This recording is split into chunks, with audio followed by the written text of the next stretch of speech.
અબડાસાના સિમર ગામે પ્રભાસ સ્કૂલ દ્વારા પર્યાવરણ જાગૃતિ માટે એક અનોખી પહેલ જોવા મળે છે। આજરોજ તારીખ પ્રભાસ સંકુલ સિમરના ટ્રસ્ટી શ્રી સંદીપભાઈ રાઠોડનો જન્મદિવસ હોય પોતાની ઉંમર જેટલા વૃક્ષોનું વાવેતર કરી પર્યાવરણ જાગૃતિનો અનોખો સંદેશ આપે છે।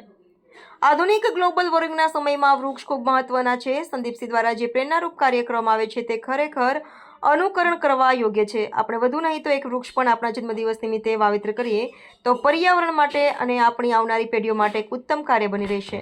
Reporter Jayesh Sakhad, the Mirror News, Una.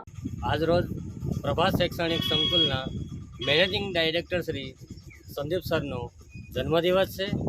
એમના જન્મદિવસની ઉજવણી છે એ દર વર્ષે વૃક્ષારોપણથી કરવામાં આવે છે અને અમારા શાળાના વિદ્યાર્થી વૃક્ષારોપણ કરે છે અને ભવ્ય રીતે વૃક્ષારોપણ કરી ઉજવણી કરી અને પર્યાવરણ જાગૃતિ માટેનો એક સરસ સારો એવો એક મેસેજ આપે છે અને આ જ વિદ્યાર્થી છે એ દર વર્ષે એ જ વૃક્ષોને પાણી પાય અને મોટા કરે છે અને આપણી સામે રહેલા વૃક્ષો છે એ બધા અમારે સંદીપસિંહ રાઠોડના જન્મદિવસ નિમિત્તે એ વાયેલા છે અને તે અત્યારે બહુ મોટા મોટા ઝાડ થયા છે।